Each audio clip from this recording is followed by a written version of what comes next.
Assalamualaikum warahmatullahi wabarakatuh. Kami dari kelompok 3 ingin mempresentasikan mengenai penelitian kami yang berjudul komunikasi antar pribadi dalam merekrut anggota baru Badan Eksekutif Mahasiswa Ilmu Komunikasi Universitas Negeri Jakarta.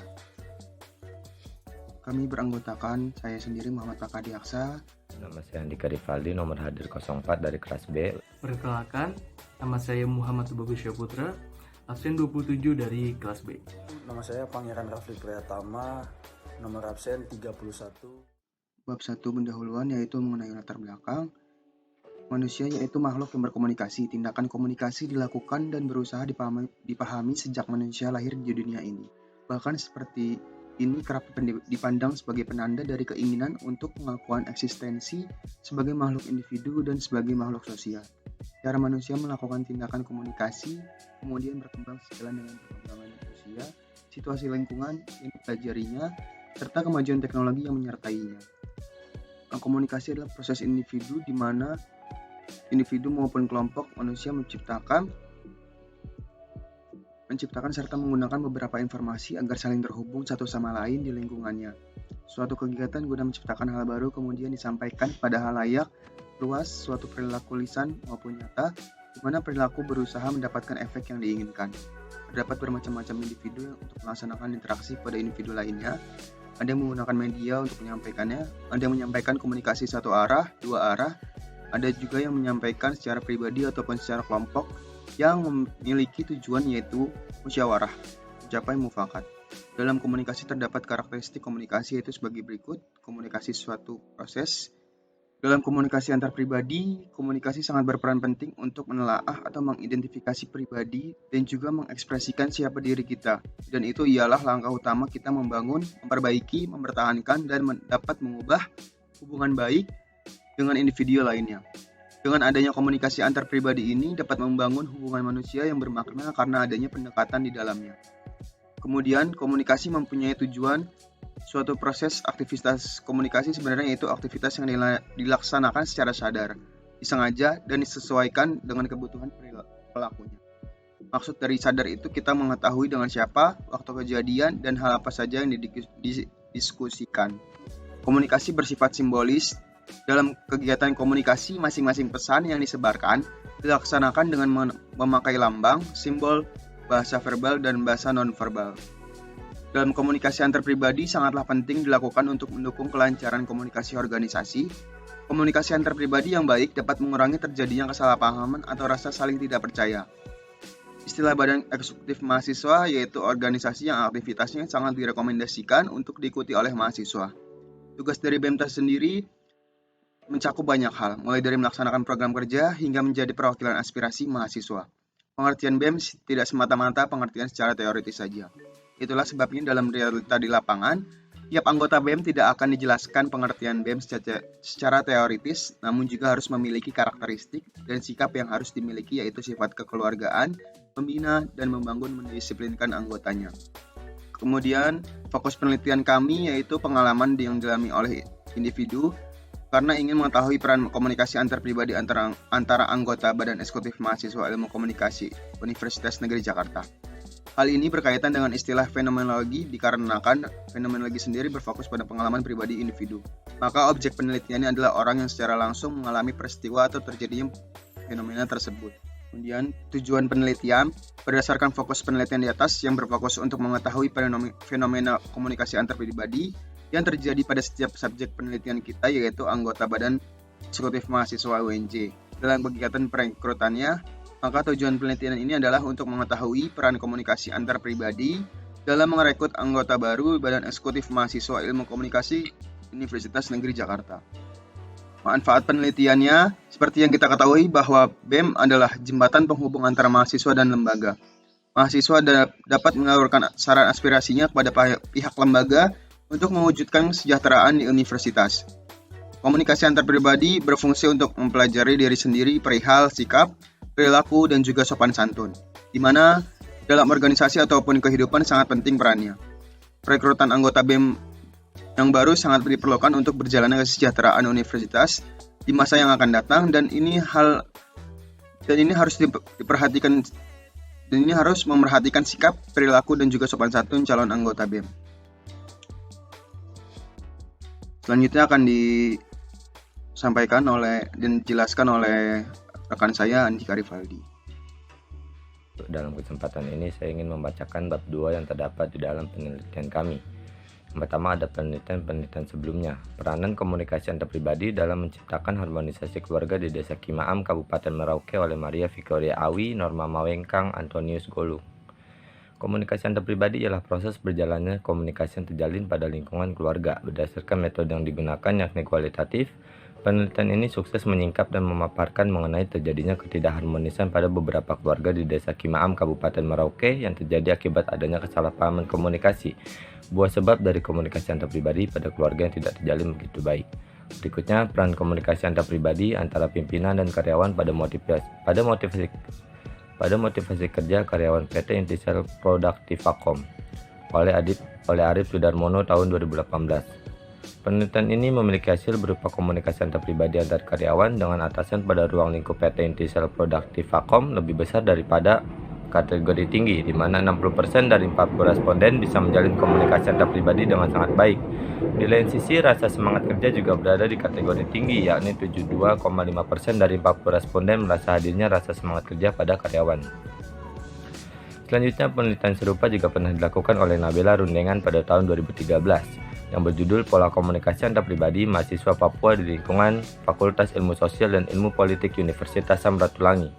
Hasil penelitian menunjukkan bahwa mahasiswa Papua sulit untuk melakukan proses komunikasi secara tatap muka dengan mahasiswa Manado. Mereka sulit menggunakan simbol-simbol untuk mempresentasikan apa yang mereka maksudkan ketika berkomunikasi baik secara verbal maupun non-verbal. Penelitian serupa selanjutnya berjudul Peranan Komunikasi Organisasi bagi Pimpinan Organisasi oleh Evi Zahara tahun 2018. Penelitian ini bertujuan untuk mengetahui peranan komunikasi organisasi bagi pimpinan organisasi. Hasil penelitian ini menyimpulkan bahwa komunikasi dalam sebuah kepemimpinan merupakan suatu unsur yang sangat penting dalam mencapai keberhasilan tujuan yang akan diraih oleh suatu organisasi. Selanjutnya, penelitian serupa juga pernah dilakukan oleh Barani Nicholas Londa dan teman-temannya pada tahun 2014 dengan judul penelitian efektivitas antar pribadi dalam meningkatkan kesuksesan Sparkle Organizer. Hasil daripada penelitian ini yaitu ditemukan bahwa pola komunikasi antar pribadi yang diterapkan oleh pimpinan dengan anggota tim kerja Sparkle Organizer didasari pada pemahaman bersama yang dimana hal tersebut bisa dilakukan lewat penyampaian ide, gagasan, atau pendapat yang disampaikan saat berada dalam rapat internal antara pimpinan dan karyawan. Lalu berikutnya ada konsep. Konsep yang pertama yaitu teori komunikasi antar pribadi. Pengertian teori dalam komunikasi antar pribadi yaitu usaha membuat dugaan-dugaan logis dan rasional atas kejadian. Teori-teori komunikasi antar pribadi memiliki arti bahwa teori-teori yang bermacam-macam digunakan dalam konteks hubungan antar pribadi atau antar individu, yaitu proses komunikasi yang terjadi antara dua orang atau lebih, baik yang langsung maupun menggunakan perantara seperti media-media tertentu. Yang berikutnya ada teori interaksi simbolik. Teori interaksi simbolik menekankan pada hubungan antara simbol dan interaksi, serta dari penglihatan pendekatan ini adalah individu. Para ahli berpendapat bahwa individu sangat penting dalam konsep sosiologi. Berikutnya teori penetrasi sosial. Teori penetrasi sosial yaitu perkembangan hubungan yang melaju mulai dari tingkatan yang paling rendah hingga ke tingkatan yang terdalam, yang lebih bersifat pribadi. Teori penetrasi sosial telah diterima secara luas melalui sejumlah para ahli dalam disiplin psikologi komunikasi. Yang berikutnya ada teori AIDA atau Attention, Interest, Desire, Decision, dan Action. Teori AIDA atau yang sering disebut AAA Procedure, yakni teori yang dikemukakan oleh Wilbur Schramm. Menurut Effendi tahun 2003 halaman 305, AIDA ialah akronim dari kata-kata Attention, Interest, Desire, Decision, and Action. Yang berikutnya ada definisi komunikasi antar pribadi. Komunikasi antar pribadi atau interpersonal communication merupakan komunikasi yang dilakukan antar pribadi atau dua orang secara langsung dengan kemungkinan setiap komunikan memahami reaksi individu lain secara langsung, baik secara verbal maupun non-verbal. Berikutnya ada Badan Eksekutif Mahasiswa atau BEM. Bab 1 Pasal 1 Keputusan Menteri Pendidikan dan Kebudayaan Republik Indonesia Nomor 155/U tahun 1998 dalam hal ini memaparkan mengenai kegiatan kurikuler adalah kegiatan akademik yang meliputi kuliah, pertemuan kelompok kecil, seminar, diskusi, responsi, bimbingan penelitian, praktikum, tugas mandiri, belajar mandiri, penelitian, dan pengabdian kepada masyarakat. Organisasi intra yang dimaksud pasal 1 tersebut ialah Badan Eksekutif Mahasiswa. BEM dapat juga didefinisikan sebagai organisasi mahasiswa dalam kampus yang juga menjadi sebagai lembaga eksekutif pada tingkatan universitas, institusi, dan sekolah tinggi. Lalu yang terakhir ada variabel. Dalam penelitian ini didasarkan pada variabel yang menjadi dasar penelitian. Variabel yaitu seluruh sesuatu yang mampu mengambil nilai berbeda. Variabel yakni karakteristik atau atribut seseorang individu atau suatu organisasi yang mampu diukur atau diobservasi. Variabel biasanya bervariasi dalam 2 atau lebih kategori dalam Creswell 2010. Dalam penelitian ini yang menjadi variabel yakni komunikasi antar pribadi. Saya akan membacakan bab 3 dari penelitian kami. Yang pertama ada paradigma penelitian. Konstruktivisme sosial yang sering dikombinasikan dengan interpretivisme adalah pandangan dunia lainnya. Dalam pandangan dunia ini, individu mencari pemahaman tentang dunia di mana mereka tinggal dan bekerja. Mereka mengembangkan makna subjektif dari pengalaman mereka dan makna dari diarahkan pada objek atau hal-hal tertentu. Makna-makna tersebut beragam dan multiple, mengarahkan peneliti untuk mencari kompleksitas pandangan daripada mempersempit makna menjadi beberapa kategori atau ide. Oleh karena itu, tujuan penelitian adalah mengandalkan sebanyak mungkin pandangan partisipan tentang situasi tersebut. Seringkali makna subjektif ini dinegosiasikan secara sosial dan historis. Creswell 2007. Selanjutnya, pendekatan penelitian kualitatif. Dalam penelitian ini kami menggunakan sebuah pendekatan yang biasa diketahui dengan sebutan pendekatan kualitatif. Creswell menjelaskan bahwa penelitian kualitatif sebagai sebuah gambaran yang lengkap, meneliti kata per kata, laporan detail dari sisi responden, dan melakukan studi pada keadaan yang alami. Pendekatan kualitatif ialah penelitian yang bersifat deskriptif. Maksud dari penelitian kualitatif yaitu menunjukkan desain khusus dengan teliti, merefleksikan peranan yang dimainkan peneliti dalam penelitian, menggambarkan dari daftar jenis sumber data yang selalu berkembang, menganalisis informasi melalui beberapa cara analisis, dan menyebutkan pendekatan untuk mendokumentasikan integritas metodologis validitas data yang berkumpul.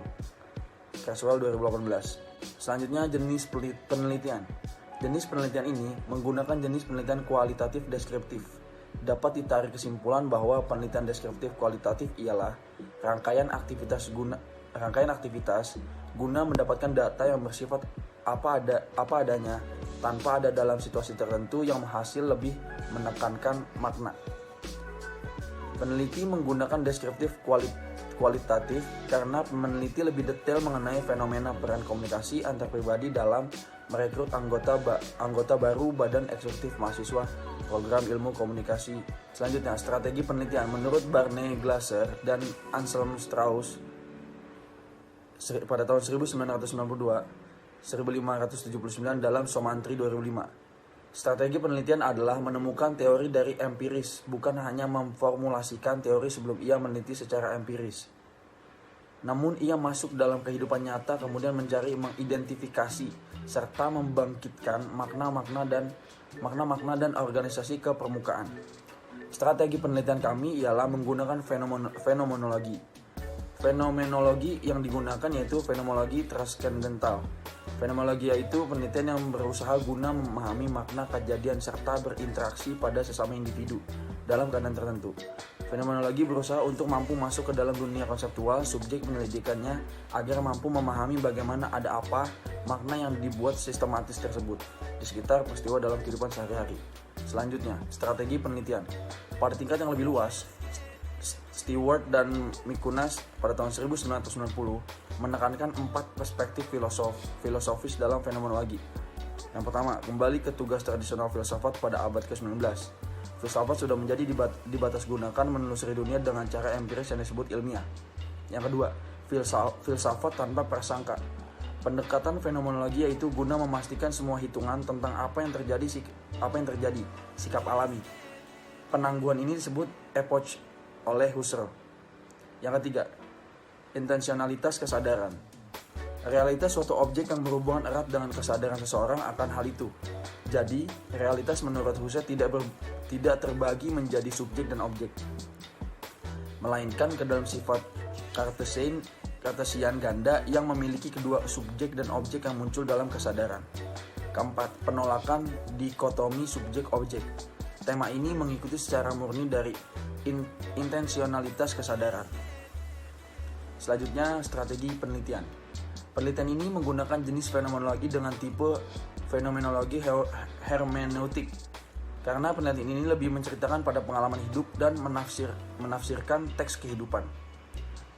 Peneliti pertama-tama beralih ke sebuah fenomena, keprihatinan yang tetap yang sangat menarik minat mereka, misalnya membaca, berlari, mengemudi, menjadi ibu. Dalam prosesnya, mereka merefleksikan tema-tema esensial. Apa yang membentuk sifat dari pengalaman hidup ini? Mereka menulis deskripsi fenomena. Mempertahankan hubungan yang kuat dengan topik penyelidikan dan menyeimbangkan bagian-bagian tulisan dengan keseluruhan. Selanjutnya, unit analisis. Unit analisis dalam penelitian adalah analisis yang dapat berupa subjek atau tujuan tertentu dalam penelitian. Sasaran yang digunakan sebagai fokus analisa atau penelitian. Menurut fokus penelitian, unit analisis penelitian dapat berupa objek, individu, kelompok, wilayah, dan waktu tertentu. Unit analisis dalam penelitian ini berupa komunikasi di dalam suatu organisasi. Komunikasi tersebut merupakan komunikasi antar pribadi yang dilakukan anggota BEM dalam kegiatan merekrut anggota barunya.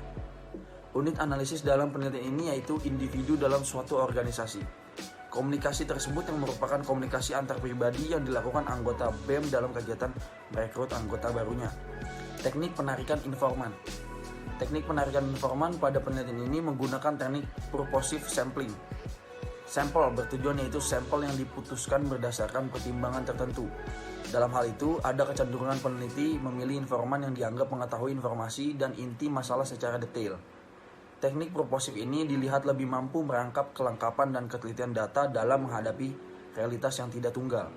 Kriteria dan informan yang dipilih yakni mempunyai kriteria yang sesuai dengan peneliti yang telah tentukan kemudian dikembangkan oleh peneliti. Hal ini dikarenakan bahwa informan tersebut mempunyai hubungan terhadap fenomena yang akan diteliti. Dalam penelitian ini, yang menjadi kriteria informan adalah ketua dan wakil BEM. Metode pengumpulan data. Metode pengumpulan data adalah teknik atau cara yang dilaksanakan oleh peneliti yang memiliki tujuan untuk mendapatkan data. Pengumpulan data dilaksanakan guna mendapatkan informasi yang dibutuhkan dalam rangka mencapai tujuan dari penelitian tersebut. Metode pengumpulan data yang digunakan dalam penelitian ini yaitu observasi. Observasi yaitu metode pengumpulan data yang kompleks karena melibatkan berbagai faktor dalam pelaksanaannya. Metode pengumpulan data observasi tidak hanya mengukur sikap dari responden, namun juga dapat digunakan untuk merekam berbagai fenomena yang terjadi. Observasi yang dilakukan dalam penelitian ini adalah observasi partisipasi. Di dalam penelitian ini dilakukan observasi partisipasi karena peneliti terlibat dalam keseharian Badan Eksekutif Mahasiswa Ilmu Komunikasi Universitas Negeri Jakarta. Selanjutnya, pengumpulan data dengan observasi. Observasi yaitu metode pengumpulan data yang kompleks karena melibatkan berbagai faktor dalam pelaksanaannya. Metode pengumpulan data observasi tidak hanya mengukur sikap dari responden, namun juga dapat digunakan untuk merekam berbagai fenomena yang terjadi. Observasi dibagi menjadi 4 tipe, yaitu complete participant, observe as participant, participant as observe, dan complete observer. Selanjutnya, pengumpulan data dengan wawancara. Wawancara yaitu suatu pola pengumpulan data yang sering digunakan dalam penelitian kualitatif. Wawancara pada penelitian kualitatif mempunyai beberapa perbedaan dibandingkan dengan wawancara lainnya, seperti wawancara penerimaan pegawai dan sebagainya. Wawancara pada penelitian kualitatif ialah perbincangan yang memiliki tujuan dan diawali beberapa pertanyaan informal. Wawancara penelitian lebih dari sekedar percakapan dan berkisar dari informal ke formal. Kacmawati 2007. Dalam penelitian ini, peneliti melaksanakan wawancara dengan menggali data, informasi, dan keterangan dari subjek yang diperlukan, yaitu ketua Badan Eksekutif Mahasiswa, wakil ketua BEM, dan mahasiswa lainnya. Pengumpulan data dengan dokumentasi. Dokumentasi yaitu teknik pengumpulan data dengan menggabungkan data yang menjadi dokumen-dokumen baik dokumen tertulis, dokumen visual berupa foto dan gambar, ataupun data yang terdapat dalam media elektronik. Creswell 2018. Dokumentasi untuk penelitian yang dilaksanakan dengan mencari dokumen yang berhubungan dengan data fisik yang peneliti dapatkan berupa data jumlah mahasiswa yang daftar Badan Eksekutif Mahasiswa. Selanjutnya, keabsahan data. Keabsahan penelitian. keabsahan penelitian. Mengecek kembali mengenai keabsahan data merupakan teknik yang tidak sekedar digunakan untuk membalikan apa yang telah tertuduh di dalam konsep penelitian kualitatif, di mana sebelumnya dikatakan bahwa penelitian ini tidak memiliki sifat ilmiah, tetapi pengecekan kembali mengenai keabsahan data ini merupakan teknik sebagai langkah-langkah yang tidak dapat terlepas dari tubuh pengetahuan dalam penelitian kualitatif. Selanjutnya, keabsahan uji kredibilitas data. Pada penelitian kualitatif memiliki nama lain yaitu validitas internal. Pada penelitian kualitatif, data bisa dikatakan kredibel jika dapat sebuah kesamaan antara apa yang dituliskan peneliti terhadap apa yang benar-benar terjadi dalam objek penelitian. Ketika di lapangan dilaporkan, terdapat kekurangan atau dalam arti ketidakefektifan komunikasi antar pribadi dalam perekrutan anggota baru BEM Prodi Ilmu Komunikasi UNJ. Maka permasalahan kekurangan atau ketidakefektifan komunikasi antar pribadi inilah yang akan dieksplorasi informasinya oleh peneliti yang mendalam. Bukan yang berhubungan dengan tersedianya sarana dan prasarana perekrutan anggota baru BEM Prodi Ilmu Komunikasi UNJ. Uji kepercayaan data atau kredibilitas dalam penelitian kualitatif terdapat dari 6, yaitu perpanjangan, pengamatan, meningkatkan ketekunan, triangulasi, analisis kasus negatif, menggunakan bahan referensi, dan member check. Selanjutnya, dalam bab ini saya akan membahas hasil wawancara. Saya akan membahas hasil wawancara mengenai hasil penelitian yang diperoleh selama penelitian ini berlangsung dengan cara pendekatan kualitatif, yakni data yang didapatkan dengan interaksi secara langsung dengan para informan yang mempunyai wewenang guna menjawab pertanyaan yang kemudian dapat disimpulkan. Analisis ini berfokus pada Badan Eksekutif Mahasiswa Program Studi Ilmu Komunikasi Universitas Negeri Jakarta. Selanjutnya adalah pembahasan hasil penelitian. Untuk membahas hasil penelitian yang peneliti jelaskan dalam penelitian ini, maka data informan yang telah ditetapkan oleh peneliti melalui narasumber yang diambil akan diteliti dan dibahas dari setiap fokus penelitian. Komunikasi antar pribadi sangat diperlukan dalam merekrut anggota baru Badan Eksekutif Mahasiswa karena dengan adanya interpersonal skill yang baik, maka terjalin komunikasi yang efektif di dalamnya. Kemudian dalam merekrut anggota baru Badan Eksekutif Mahasiswa, kita harus mengetahui dan memahami dan juga mendengarkan apa saja yang disampaikan oleh anggota baru agar anggota baru tertarik masuk ke dalam BEM ini tersebut. Lalu dengan adanya interpersonal skill yang mumpuni dengan cara berdiskusi dengan para calon anggota baru, maka dapat membangun chemistry yang baik agar saling dapat memahami satu sama lain. Kemudian memilih atau tidak untuk masuk anggota BEM ini kembali lagi kepada keinginan masing-masing karena setiap orang memiliki interpersonal skill-nya masing-masing. Selanjutnya saya akan menjelaskan kesimpulan daripada penelitian kelompok kami. Berdasarkan penjabaran penelitian yang telah dilakukan oleh peneliti, didapatkan kesimpulan bahwa sebagai berikut. Peran komunikasi antar pribadi dalam merekrut anggota baru Badan Eksekutif Mahasiswa Ilmu Komunikasi Universitas Negeri Jakarta. Setiap informan memiliki jawaban yang bervariasi dalam membangun chemistry yang baik, dalam meningkatkan interpersonal skill, dan cara pendekatan yang baik kepada calon anggota baru Badan Eksekutif Mahasiswa. Selanjutnya adalah saran. Berdasarkan hasil penelitian, pengamatan, dan penyajian data penelitian, sekiranya penulis dapat menyampaikan beberapa hal yang dapat dijadikan sebagai pertimbangan dan perbaikan di kemudian hari dalam penelitian selanjutnya. Dalam penelitian kami terdapat 2 saran. Yang pertama bagi mahasiswa dan yang kedua bagi pembaca. Bagi mahasiswa sendiri, diharapkan agar lebih memahami peran komunikasi antar pribadi yang benar dan baik dalam perekrutan anggota baru Badan Eksekutif Mahasiswa. Dan saran bagi pembaca, pada umumnya dan secara keseluruhan, peneliti berharap penelitian ini dapat memberikan manfaat bagi kelangsungan ilmu pengetahuan dan memperkaya wawasan bagi pembaca.